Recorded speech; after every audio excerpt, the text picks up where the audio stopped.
the pulse of the background screening industry. Brought to you by IQubed Advisors. Welcome, everybody. Jason Morris and Kevin Bachman here with IQubed Advisors 2024 year in review. We got a lot to go through and not a ton of stuff. First thoughts, Jason, 12 months, exciting year. How did it go for you? I think the year started out with a bang with the whole, that big acquisition with Sterling and First Advantage, which we'll get to in a little bit. But there was a lot of things that we had planned for the year, and I think that kind of threw things into a different spotlight. So I'm excited to talk about that down the, in this podcast. Yeah, it's always fun every year. We turn the microphone on in December and we look back to January. What did we get right? What did we get wrong? Let's keep score. And yes, we'll take the victory laps if we see a trend and it manifests itself throughout the year. But we will also walk back to the dugout, helmet in hand, if we strike out on a couple things that we thought were going to manifest in the year and didn't. So let's run through really quick. Let's go back to a few things that we thought in January. Well, before we do that, I wanted to plug something. Sure. I think this will be the first time we're using it for this podcast, but we have a brand new intro and outro music that we created for our podcast series. It was developed by the guitarist and the keyboardist for the band, one of the bands that I manage, Eminence Ensemble, Justin Neely and Will Snyder. And I hope you guys enjoy the little jingle that you're going to get before and after our podcast going forward. Nice, yes, a nice shout out to your team over there, and let's start the year with a great addition to our team, Bianca Lager, coming in and becoming a part of IQubed Advisors. Really, really positive influence, not only within the industry, but Jason, on you and I. It was like we've had this whole company built together with duct tape and scotch tape and staples. I think our content was always fantastic, but it just looked terrible. First and foremost, what she's done to professionalize what we're doing here has been awesome. Well, we're background checkers, right? We're advisors, we're consultants. We are not marketers, graphic designers, content producers, and she has certainly brought her considerable talents to us, and we couldn't be happier to have her. Now that aside, bringing her talents to our client base, she's been killing it with. She's probably got a handful of clients already that she's been doing and reworking marketing for. It's been awesome. It sure is. It sure is. Let's do economic indicators first. Let's run through really quick. What did we expect at the beginning of the year? Where are we now? So GDP was running really, really hot. It was close to 5% at the end of last year. We thought that would settle more into the 3% range, upper twos, and that's kind of where we are right now. We're at high twos, low threes for GDPs. Job openings coming off that COVID bounce, and I'm going to run really fast through this. And then, Jason, I kind of want your take on some of the macro numbers that I'm sharing here, right? So job openings coming off that COVID bounce, 10, 11 million, settling down into 9. We thought we'd be about 8.5 at the end of the year. BLS data right now, the most recent report, has us a little under 8. So we were probably 8 to 10% too optimistic on the number of job openings. I know a lot of screeners are feeling that with their monthly volumes right now. That was a number we thought would be higher, and it really isn't. Same thing reflected in new hires. We thought we'd be at about 6 million new hires in the United States. We're at about 5.5 right now. Quits. People are still quitting their jobs, man. Kind of still in line, 3 million or so people a year. Unemployment rate ticked up a little higher. We thought it'd be a little under 4. Right now it's a little over 4. Participation rate around low 60s, 61, 62%. And that's kind of a quick look back to some of the macro numbers. Anything surprise you with what I just shared? No, not at all. I do think going forward, there has been a lot of uncertainty in the second half of the year because of the election. And I still think a lot of that uncertainty is still there. So I'm not sure how aggressive you're going to see everybody doing hiring, M&A, and everything else in quarter one. I think it's going to take some time for things to kind of level out. I had a really interesting conversation with a private equity guy in the beginning of this week that I never really anticipated this being something that would affect hiring, but it will, is the tariffs. the private equity folks out there are still looking at that as being very uncertain for the future. They don't know what the tariff effect's going to be on everything from manufacturing, but all the way down to background screening. It'll hinder private equity investing in companies a bit because of the uncertainty with it. So I think that'll be interesting to watch. I know we're not talking about 2025 right now, but it was an interesting conversation that I had this week, and I wanted to bring it up. Well, uncertainty is certainly a word that many people have been using, including you and I, over the last couple of weeks, and we'll continue to discuss over the next few months. Is like you said, we have a compliance section that we'll hit in a few minutes. But what does 25 change? A different political party taking over Washington, unified government, one party controls both the House, the Senate, and the presidency. Changes for our space, maybe, maybe not. But you're right. We're going to get to that in a second. Yep.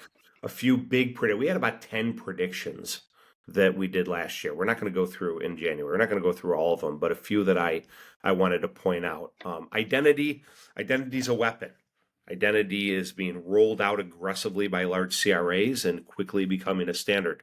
I think there's a yes and no to that, right, Jason? It is amongst the largest, but amongst many of the 400 CRAs in our space, not really something that's in their product lineup yet.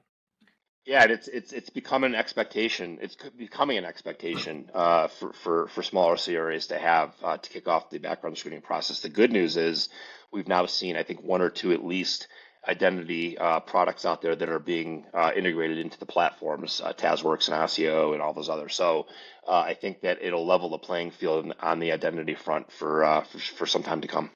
Yeah, and that's really it, right? It reaches the masses, meaning the hundreds of CRAs that are on third-party platforms when the platforms have integrations, when they have a partner, and then they can roll that out. It's good timing for this conversation, right? Because we just did our product spotlight last week with TazWorks, and they are bringing that into the fold with a partnership with Cerebrum, and so I agree. I think we're going to see more of the smaller CRAs adopting that in the future. I mean, they're going to have to. The clients are demanding it. Sure. Yeah, absolutely. And companies aren't just using these identity products for the background screening process. They're seeing it in other parts of their business too. So, like I said earlier, it's becoming an expectation, not a want. I want. Yep. Yep. All right. This is one that will resonate. In January, we talked about the big six becoming the big five, or maybe even the big four, and that certainly happened this year, right? Yeah, it's funny because I was in Mountain Time when that announcement was made about First Advantage and Sterling. I think it was like in the middle of February, and I woke up and my phone had like I think 40 or 50 text messages and like 40 or 50 emails just about this acquisition. So um, it was really interesting to watch. It was surprising, but not surprising. I didn't think it would be those two. I didn't think it would go the way that it went. But it certainly shook the universe.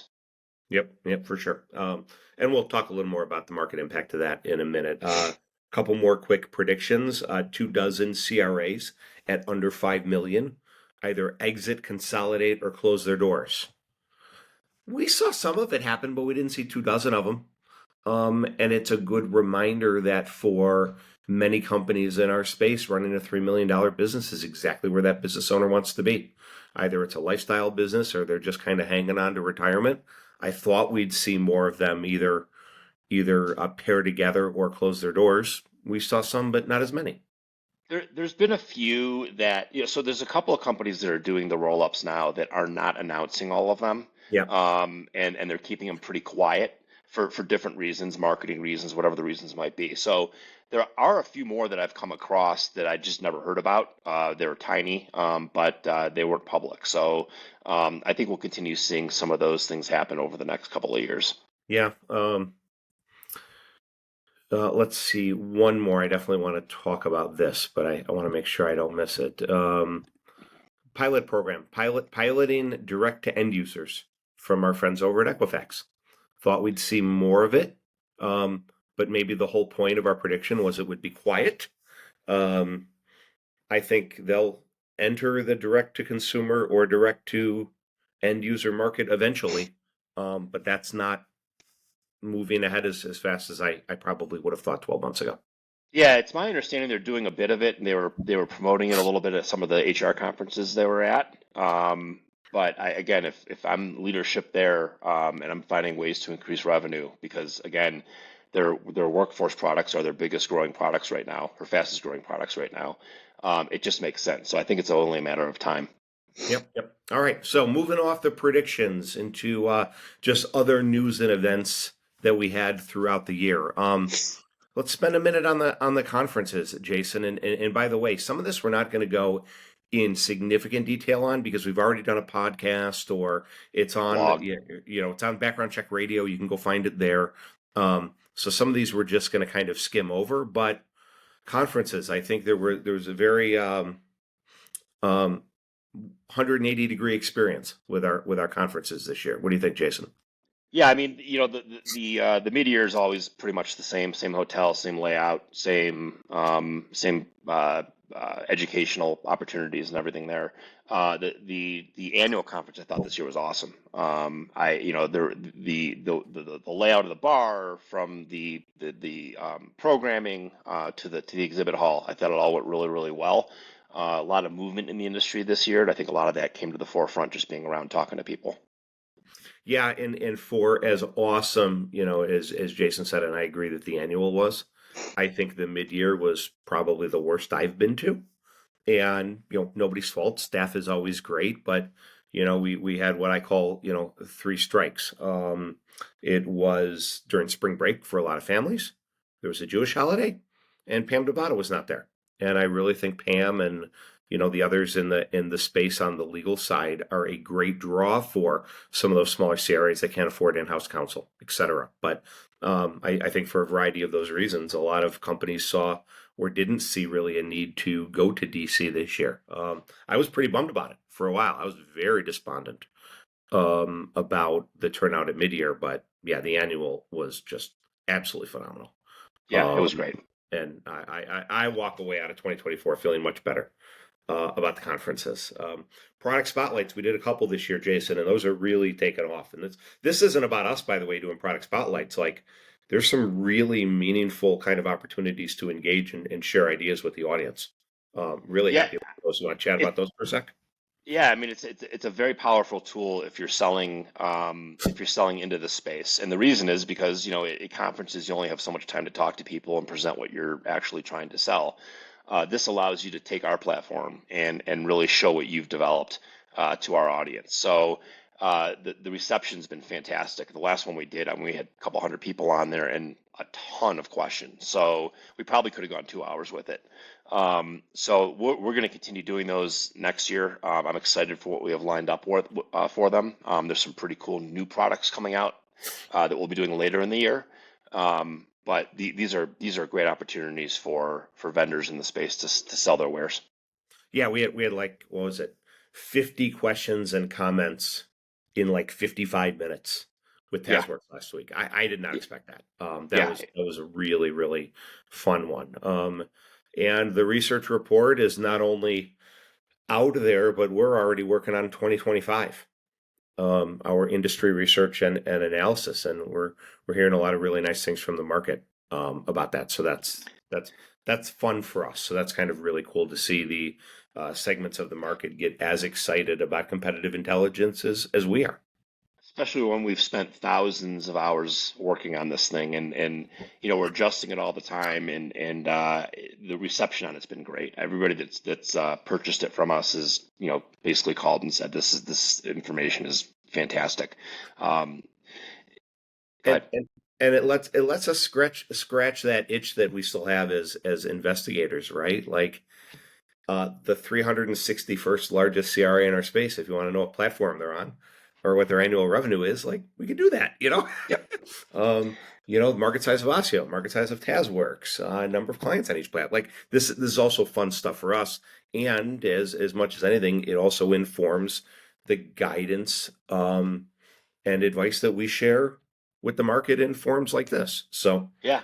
I don't it's know a if way you've to looked at scratch a lot of itches but at the same time. Go ahead. I don't know if you've looked at the spreadsheet recently, but I'm developing going forward like a SWOT, strengths, weaknesses, opportunities, and threats on the largest CRAs. just from my perspective, and you'll add your stuff in there, and Bianca will add her stuff in there, and some of our friends will add their stuff in there. But I think the SWATs on the largest CRAs is going to be really powerful going into 2025. Yeah. Battle cards, all that fun stuff, right? Yep. How do you compete if you don't know what you're aiming at? Yeah, totally. Who's your enemy in the space? Who's your friend in the space? So movers and shakers, some layoffs, some acquisitions, some people. Jason, you want to start us off? Yeah, it's a year of movement. I mean, with the First Advantage Sterling acquisition, there's a lot of people that are going to be looking for work, and there already are from on the Sterling side as they combine companies together. You started to see some of the veteran Sterling people already changing their position and their company name over to First Advantage. I'm assuming those are the people that have first been told, "Hey, you're staying." So we're seeing some attrition there. But with the layoffs all across the board, we're seeing a lot of movement. Informed Data had some significant layoffs earlier in the year, and then a lot of the leadership have since turned over towards the third and fourth quarter of this year. So we're starting to see guys that were in the leadership there looking for different positions within the industry, as well as again people from Sterling. We've seen some attrition from Higher Right, and really all over the place. So. Lots of movers and shakers this year. A lot of opportunity for great talent to bring in, or to bring great talent into your organization. Yeah, and from a market size perspective, that middle market will get filled. The 10 companies historically that should occupy the 30 to 70 million dollar space, maybe 15 that really has been decimated by M&A activity over the last couple of years. Like there will be companies that fill that in the next couple of years. Our recommendations are always, especially in a time of layoffs, like there is amazing talent out there in the market. And it's funny, right? Because we talk about this, in a low unemployment environment, like in our industry, our recruiting division is basically asked to just pluck somebody from a competitor, right? The hand-to-hand old school recruiting. In an environment where there's a lot of talent, we get asked to kind of help separate between the 25 really good candidates that have kind of now flooded their inboxes. Two sides of the same recruiting coin, but it really does echo, Jason, what you've shared, that there's a lot of talent available in the space right now. Sometimes for very unfortunate reasons, but man, there's a lot of good people out there right now. Yeah, totally. And there's companies that are taking advantage of that. Not necessarily through us, but just in general they're just reloading right now. Decisive, JDP, Accurate, Higher Right in some regards, Universal Background Screening. They're all reloading right now, and bringing new talent into the organization. Again, this has nothing to do with IQubed Advisors, but it's just something that we're observing, which has been really interesting. The thing that continues to make me saddest are the organizations that wake up every morning and they say, my team's good enough. Yeah. And it makes me sad for two reasons. One, you can always be better, right? And I use the example a lot about sports teams. Nobody goes 500 and then gets ready for the next season and said, you know what, my team that went 500, boy, I think they're going to go to the Super Bowl next year. No, you had a team that wasn't even close to the Super Bowl. Why do you think you're going to go to the Super Bowl with the same people now? So I get sad for that reason, because organizations just don't see the opportunity we do. The other reason I get sad is, and this happens a lot more at companies under that $10 million mark, we are at the end of the day humans, right? Conversations are difficult. Separations are difficult. There are families, and we know their families, and we do potlucks with them. But there are some people that just shouldn't be part of the future of your organization. And I don't say that disparagingly. They may be the best employee over here, but maybe they're just not what you need in your organization. Companies that know what the right thing to do is, but have a really tough time making those decisions, those are companies that are just going to, at best, stay where they are. At worst, they're going to start to see the consequences of those decisions. So, we understand how difficult that is, but it is a barrier to growth and success of your company.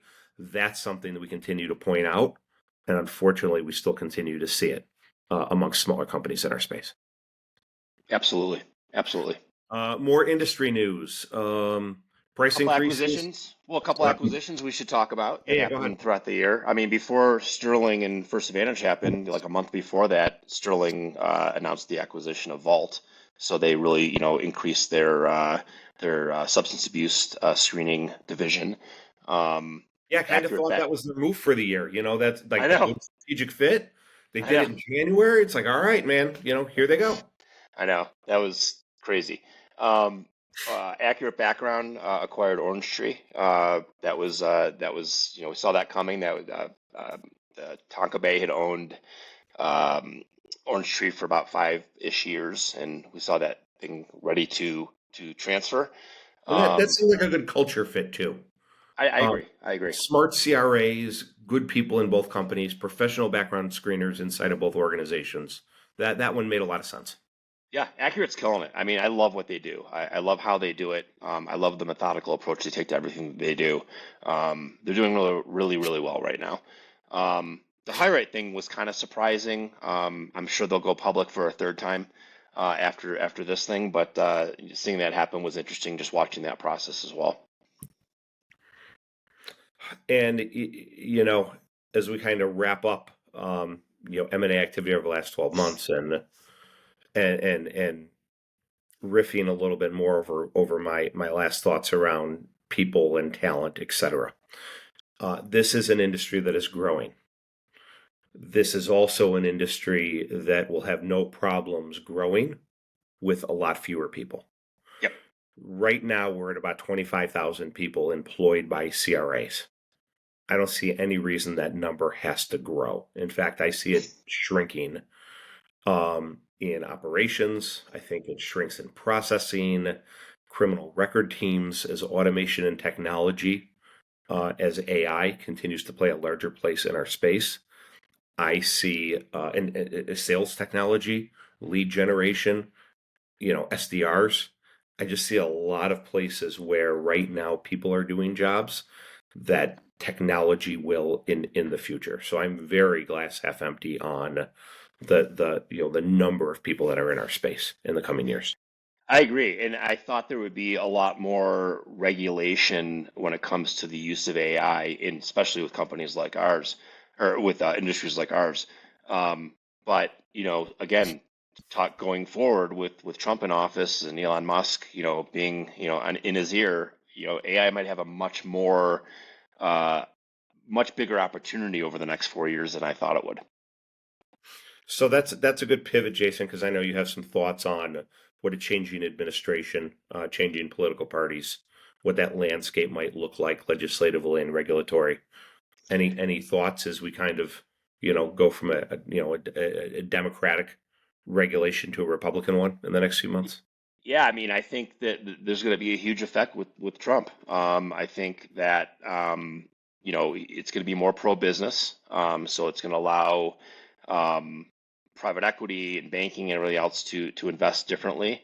I think that could backfire if he does what he says he's going to do and completely closes the CFPB, which he has threatened in the past. The CFPB has got some interesting things in their pipeline, including um, more uh, more initiatives to define data brokers differently. That'll have an effect on our supply chain.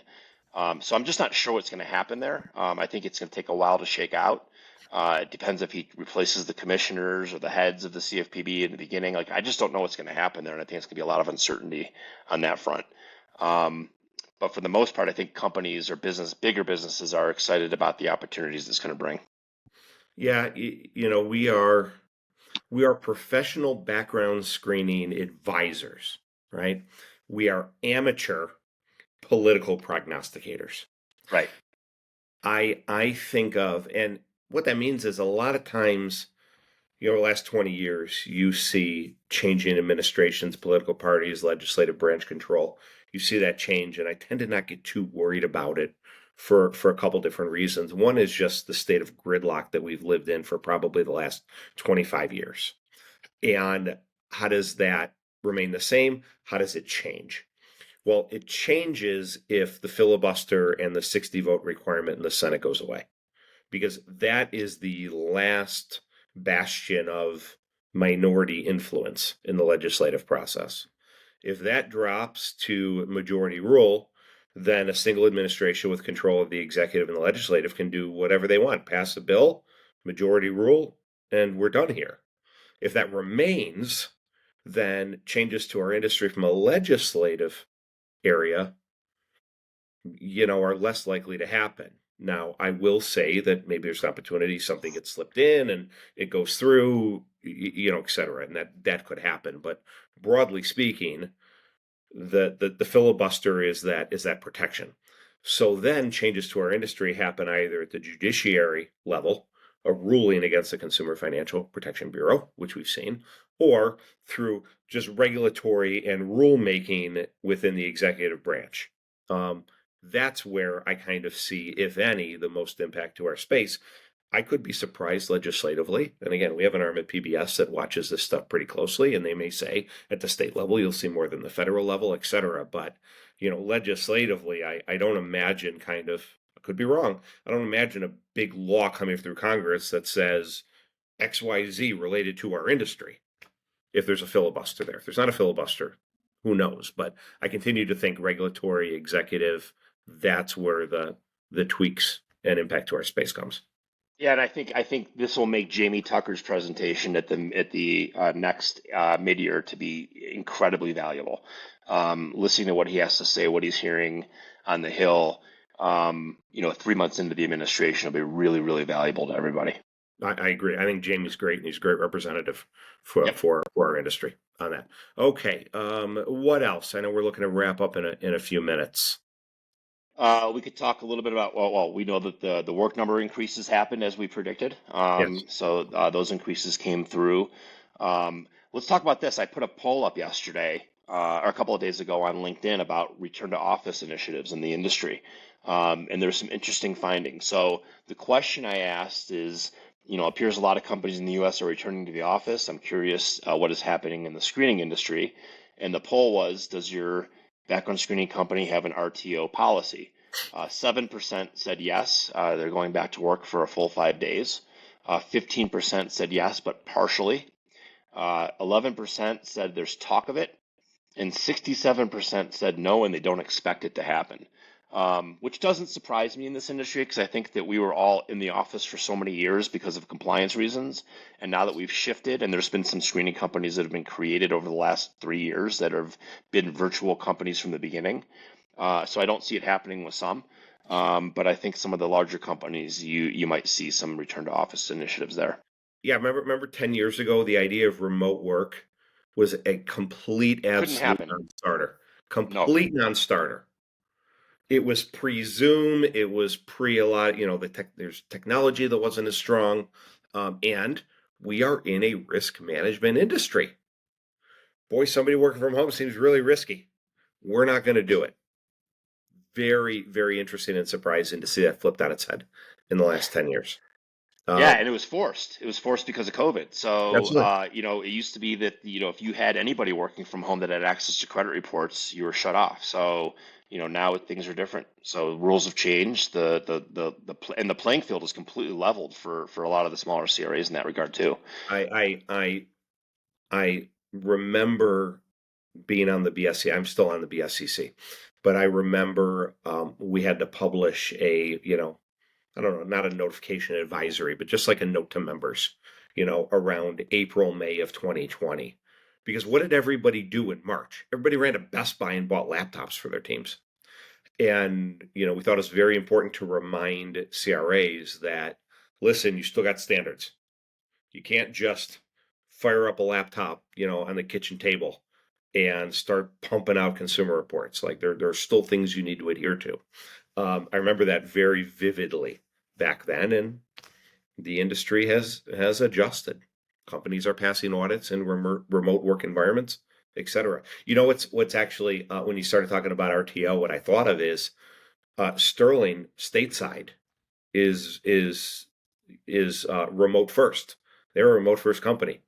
I don't, in the back of my mind, have First Advantage's policy, but just one of those things that need to be integrated when two companies join.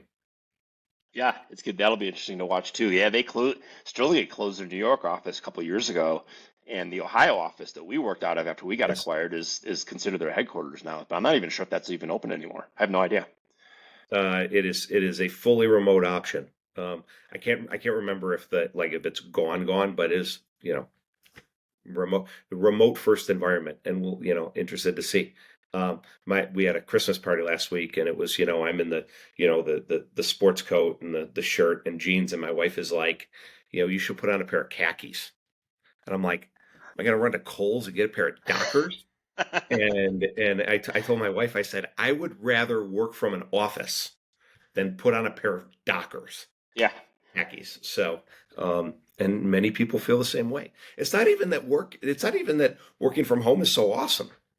In 2 hours, I got 5 kids running around playing baseball, neighborhood, and it's loud, it's hard. yeah, But driving somewhere, just, no. And I think a lot of places like that. yeah. So, Totally agree. yeah, our RTO. I'm interested to see what kind of happens next year. Platform news. We don't have to talk specifics like we podcasted about this. Go to the Background Check Radio page and you'll see some of the updates there. But um, some platforms trying to compete, recognizing the role that they play for their client base, and I see them certainly being a lot more aggressive in listening and trying to implement on their clients' behalves. Yeah, and one of those companies or somebody new is going to invent a whole new mousetrap when it comes to platforms because again these are platforms and processes that were invented 25 years ago, Yes. and somebody's going to figure out how to do a little bit better on the platform side. So I'm curious to see how that part of the industry grows over the next couple of years. Yes. All right. So I think it's about that time. Final thoughts? Final thoughts. I'm excited for what 2025 has to bring, or is going to be bringing to the industry. I'm excited for what we're going to be doing next year. We'll have a lot more about this in January, but we're bringing in a whole new international aspect of consulting, allowing companies and our clients to offer new products to their customers, and that'll one of those will be through international screening, and then some other things we have down the pipe that I'm pretty excited about. Yeah, because in a month we're going to do our predictions. We're Yeah. going to have our predictions webinar up. Yeah, I thought 2024 was a solid year. Probably not as bad as people thought it was. With the every time for the last 12, 18 months you turn on recession. I think there was a soft landing with the Fed, and GDP is still growing. So I think it was certainly not a banner year. It was not 2021, 2022, but it was not 2020. It was not 2009 for companies in our space. So this year seemed very much like a survive and advance year for a lot of companies. Excited for 2025. Still sad that not every company takes our advice and tries to go get the best talent that they can. Um, but we'll see if we can work on that for next year. Exciting. Very exciting. Exciting. All right. Thank you for everyone for watching. Thank you for those who are listening to the Background Check Radio podcast. Have a happy holiday, a great new year, and we will see you on the other side of 2025. See you guys. Take care.